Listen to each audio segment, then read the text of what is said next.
One of the things, like, when I first started playing in hardcore bands is, like, there was like this certain, even, like, within music, there were rules for what was, like, sort of acceptable. Otherwise, it'd be breaking. I mean, and now, like, I see that as being a great thing when people break those rules. But as a kid, you know, playing hardcore, I remember there were, like, two kind of beats that I thought were acceptable, and if a band, like, didn't have those beats, then, like, it wasn't hardcore. You know what I mean? It was either fast or, like, there was a breakdown and it was slow. But, like, you know, just, like, weird ideas about what was acceptable when it comes to music. And I mean, I know for me, like, I grew up listening to a lot of music that I abandoned when I was a teenager and even in my early 20s, and I didn't think it was cool or something because of rules in a way, and it may just be me, but, you know, I only listened to, like, you know, certain kinds of things, and sort of rediscovering a lot of that music in my mid-20s and being like, you know what, you know, I love Crosby, Stills, Nash and Young. Like, I think Deja Vu is a great record, and why wouldn't I listen to that? And even, like, picking up the pedal steel and taking on that instrument. But I think one of the things in Red Sparrows that I really value is, like, for me, I can do anything. I can pull from any of those influences throughout my life. Mm-hmm. And I think we all share a lot of those influences, like, throughout punk and hardcore and classic rock and classical music. And even though we all have, you know, varied tastes, I really value that. I don't feel like I play in a band that's like, we're a rock band, or, you know, we play reggae and this is what it sounds like, or whatever, you know, and that has changed, like, for me, a huge amount in my playing. So I don't know if that's at all what you meant. It is, yeah. That's another aspect. How it was defined, what punk was. Punk and hardcore, say specifically, was one thing on the West Coast, and it's something different on the East Coast. And if you're in a hardcore band, you know, you listen to this certain groove, and so did your friends, and it was that. I mean, that's what a scene is, I suppose. But that's not all. So there's so much now. There's so much music. There's so many bands, and there's so much access to it all over the internet that I don't think it could exist like that now, because there's just too much to hear, and it's so easy to hear. You're not.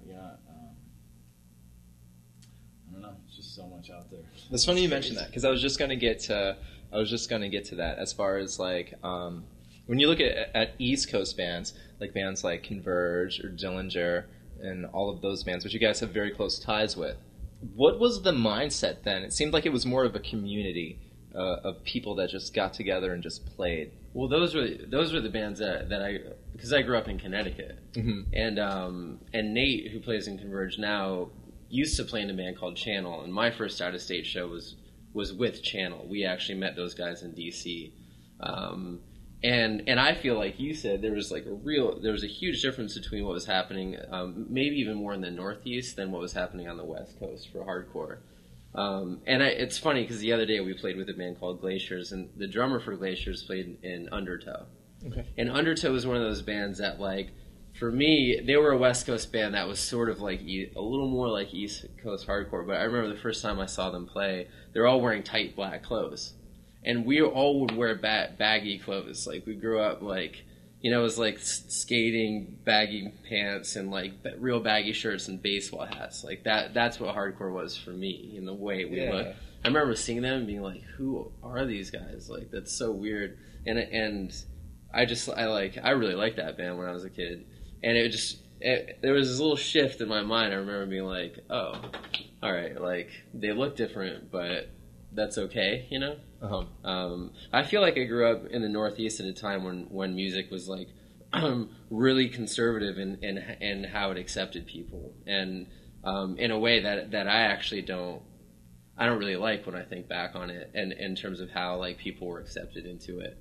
And I don't know if that was different for you at all. But for me, so to answer your question, like, I think that the ties, if I'm understanding you correctly, to those bands come more from, like, our history with those people. I know, you know, definitely Cliff and I knew the guys in Converge for a really long time, and Dillinger as well. So I don't know if that's answering your question. No, totally. Yeah. But what about in Colorado? Was it somewhat similar? Oh, it was a very different thing, although I'm a rock generation older than both these guys, which is about like 2 to 3 years. So when I was at that age, everything, it was kind of a transition period. Like early like hardcore punk and stuff like that was kind of either going metal or going emo, or going like in these varying other like things. And really like SST was kind of like the go-to label for things that were like really happening and interesting. So for me, it was always, and Colorado is a place where there's like, 10 bands, and all of them were somehow like put into some kind of like punk thing, and none of them sounded the same or had like any kind of other thing other than that they're from there. So I never was really exposed to that kind of scenesterism until a lot later, but that to me became really, really interesting, that little pockets would be kind of like so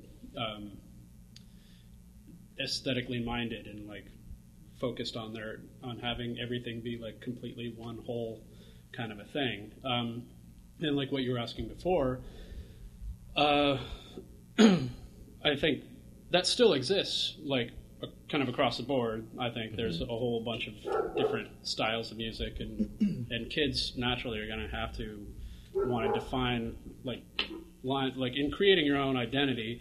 You create lines of like, this is who I am, this is who I'm not. And, music is like one of the most important things in like defining that for a lot of people. And so they go like, I'm not like this, I'm not like that, I don't wear this, I don't do that. Like, and that is kind of a natural thing of growing up. And I think if you sort of can be open-minded about things like that. I mean, I was straight edge when I was in high school. And so was I, actually, in high school. Not anymore, obviously. But yeah, me too.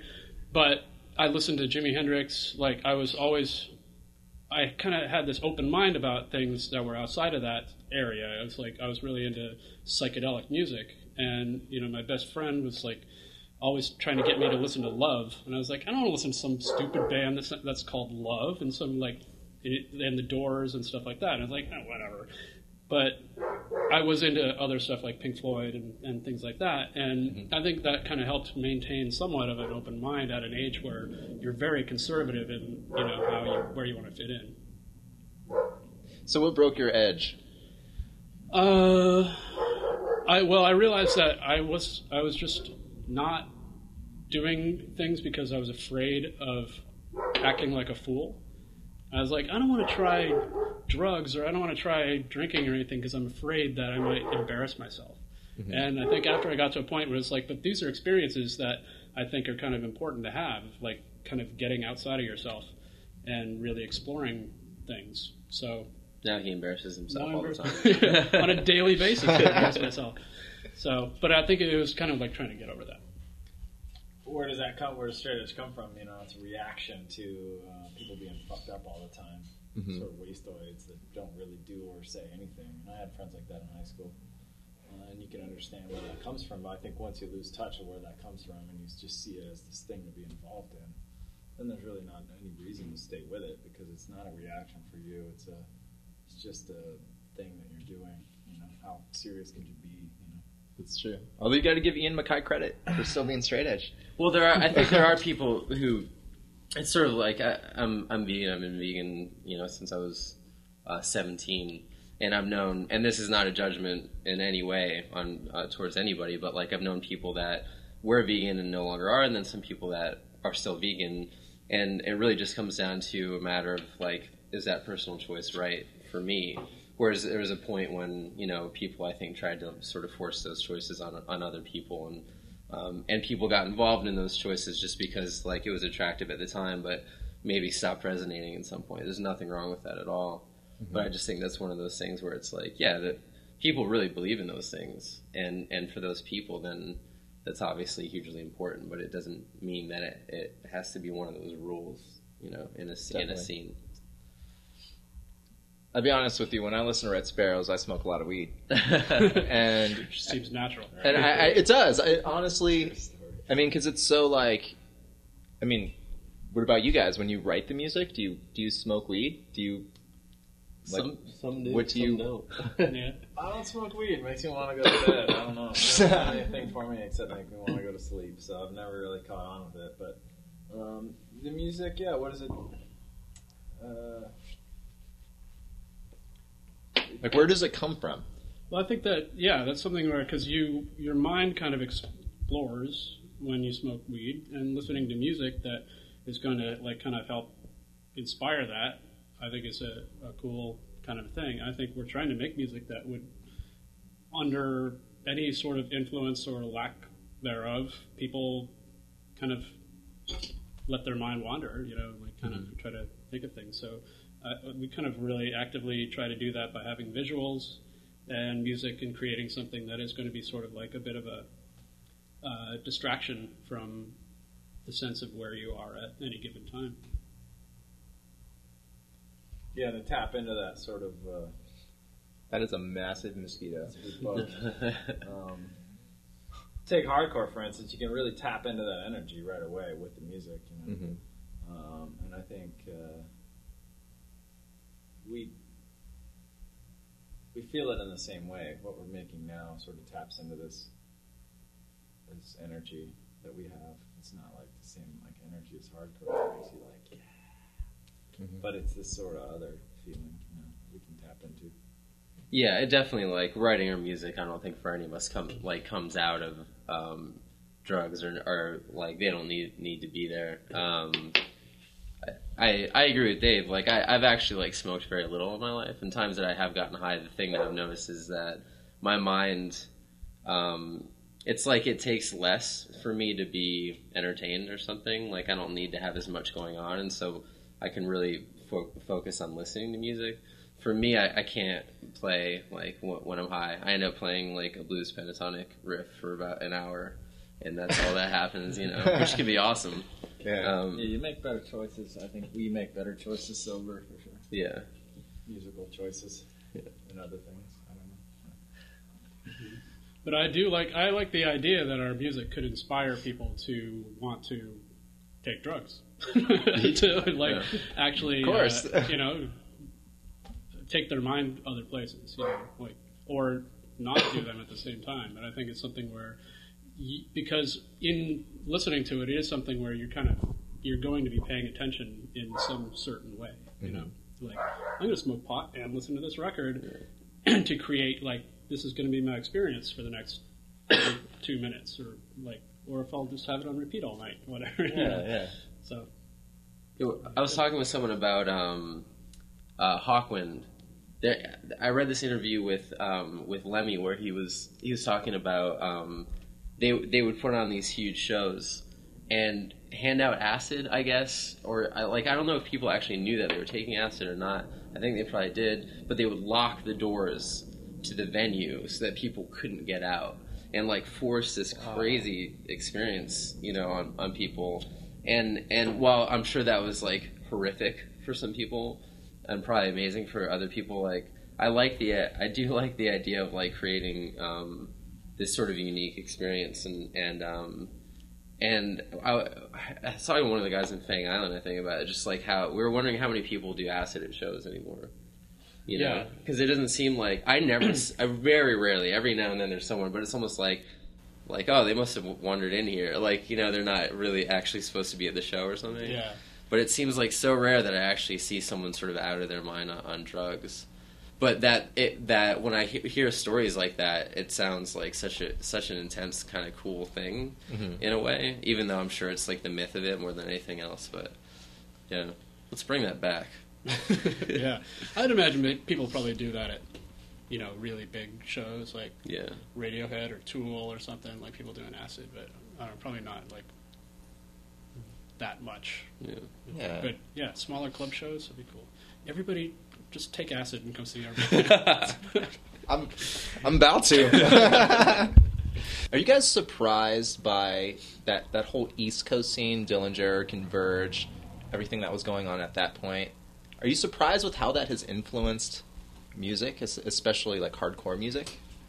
I don't mean this the way it's going to sound, but I'm surprised that they're still around, because I've known so many bands from that scene to break up, and that they're doing so well. Like I guess because I kind of left the hardcore scene for a while. I moved to San Francisco and I played in a band that was like folk sort of classical mix, and I consciously like removed myself from it for a little while, and so I had the experience of like going back to it and seeing who was still around, and going back and seeing Converge, who has been around for a really long time, bigger and better than I had ever seen them, was pretty amazing, you know. Mm-hmm. And we saw them at that festival not too long ago, and just like in they're LA. really good now, Yeah, I mean, really tight band. I mean, people love that band, which is awesome. Yeah. It's cool. And There's I think something about a band that's around for 10 years that I don't know, it sinks into people's consciousness, I think. 20 years. Or 20 years. But I think 10 years is this sort of shift because you start everybody starts really getting it after like 10 years. I mean, that's my own number, but imagine somebody like Green Day was around forever, you know. Yeah. And all of a sudden, you know, everyone got it. Converge is another one. It's Little like Richard. Little Little Richard has been around for a couple of years. Yeah. Started out back in the 50s. I saw him play with Converge, actually. It was cool. That would be pretty awesome. But it was a bathtub scene that he was doing, right? oh. I think so. No, Chuck Berry. Chuck Berry is the one. One thing that strikes me about Converge is that Nate is he's so humble, you know. And I noticed that a lot of guys that come from that similar background are very humble. Like they don't really have massive egos. They're definitely not as good looking as we are. Nuts. Probably, I think like humility is usually people who have a realistic perspective on what they do, you know? Where it's just kind of like, no matter how popular their band is, they can still kind of go, they can relate to individuals, or, you know, like they don't have some inflated sense of self-purpose because they write a song or whatever, you know? It's like they're still part of the world and completely pointlessness aside from what they really want to accomplish with their life. So I think those tend to be, you know, a lot of artists are like that way, I think, because they kind of naturally understand that they want to keep creating and they want to kind of keep involved with everything else going on around them. Well, I totally agree. I think a big part of it too is that like people in music or art or in whatever form that have been around for that long have probably like sort of they've put in their time, and they've been through as many rough tours and shows as they have good ones, and this is obviously a huge generalization, but for the most part, the people that I've met that I didn't feel that way about and I didn't think were very humble were probably people that had fairly immediate success and have a very unrealistic idea of themselves and sort of maybe what's happened around them. That's obviously not true of everybody, but for those Converge guys, for sure, because for years they were playing shows in front of 50 people, and they went through it all and just kept playing. So yeah, And music too. I think in general, right when you start feeling like you're hot shit, you always do something to fuck it up for some reason. Have you ever felt like that you were hot shit? All the time. Right when I do that, I get up on stage and it's all thumbs. How do you guys feel right now as far as individually? Are you content with where the band is at? Right when we were done with the last record, I was really satisfied with what we'd done. We worked really hard, but I was like, we worked really hard on that, but I felt there's more, there's always more. I'm glad I felt that way because it could have been like, okay, that's it, I'm done, It wasn't like that at all. Right when we were done, I was like, all right, I'm looking forward to the next, It's just satisfying, and then there's another step, which is cool. Although I agree. I think like I was relieved that I was actually finally satisfied for a record, even for a moment, because I feel like in all the recording I've done, I've usually walked away feeling a sense of regret for not having been able to accomplish everything I wanted to, and or do it in the way that I wanted to, and I'm proud of what we've done in the past for sure. But it was really nice to walk out of that studio and feel like we had done something that I was proud of. And I agree with Andy for sure. Like, all I'm thinking about now is the next record, and it lasts, it's pretty short-lived, that feeling. But yeah, I think that's the nature of creativity, is sort of like you do one thing and you're kind of like, oh, that kind of worked, but then you're looking at it and just thinking like, but I could have done that and I could have done that. And especially like, even though we work on a song for like 3 years or something, you know, like keep developing stuff, and then you go and record it, and then you go and tour and play it 35 or 40 times, and then think of all these other ways to approach it. Mm-hmm. That really changes all that, and it kind of adds a whole lot of new ideas. It's just kind of like, oh, okay, so the next time I want to try to do this and this and this, you know, like, so I think it's always a constant process that you can be sort of pleased with something, but just want to up it from there, you know. Always try to do better.